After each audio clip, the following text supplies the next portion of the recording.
மூக்குத்தி அம்மன் படப்பூஜையுடைய விஷயமே இன்னும் முடிவுக்கு வராத நிலையில காஸ்டியூம் தொடர்பான பிரச்சனையில உதவி இயக்குனர் ஒருத்தர நடிகை நயன்தாரா மோசமா தெரியுதா கூறப்படுது. இதனால கோபமடைந்த இயக்குனர் சுந்தர் சி தமன்னாவை நடிக்க வைக்க முடிவு செய்திருப்பதாகவும் சோசியல் மீடியால ஒரு நியூஸ் வைரல் ஆயிட்டு வருது.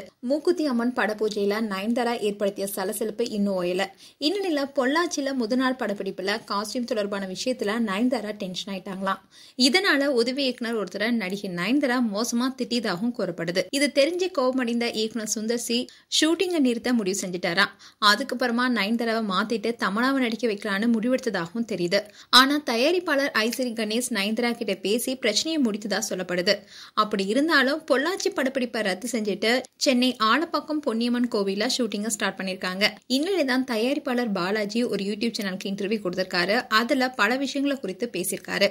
பாலாஜி பிரபு அதுல என்ன சொல்லிருக்காருன்னா, ஏற்கனவே ரெஜினா மேல நயன்தாராவுக்கு செம கோபம் இருக்கு. மூக்குத்தி அம்மன் பூஜையில தான் கிட்ட கேட்காமயே செல்ஃபி எடுத்துறதுனால ரெஜினாவை கேரவன்குள்ள கூப்பிட்டு டோஸ் விட்டுருக்காங்க நயன்தாரா. முதனாலே காஸ்டியூம் டிசைனர் கூட நயன்தாரா பிரச்சனை செஞ்சிருக்காங்க. இறுதியில சுந்தர் சி கிட்ட புகார் கொடுத்திருக்காங்க காஸ்டியூமர். அதுக்கப்புறமா சுந்தர் சி இந்த விஷயத்துல தலையிட்டு சாமி படங்கள காஸ்டியூம்கள் இப்படிதான் இருக்கும்னு சொல்லி பிரச்சனையை சரி செஞ்சிருக்காரு. ஆக மொத்தம் நயன்தாரா ஒரு இடத்துல இருந்தாலே அங்க பிரச்சனை தானே.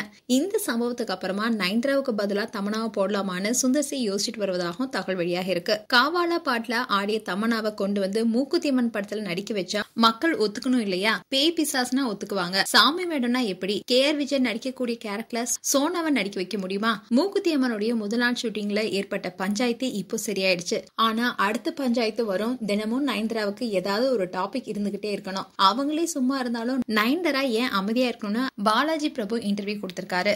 மேலும் மூக்குத்தி அம்மன் 2 படத்தை குறித்தும் நயன்தாரா அண்ட் தமன்னா குறித்து உங்களுடைய கருத்துக்களை கமெண்ட் செக்ஷன்ல சொல்லுங்க. இது போன்ற வீடியோஸை பார்க்க நியூஸ் தமிழ் கிட்ஸ் சப்ஸ்கிரைப் பண்ணுங்க. மறக்காம நோட்டிபிகேஷன் பட்டனை கிளிக் பண்ணுங்க.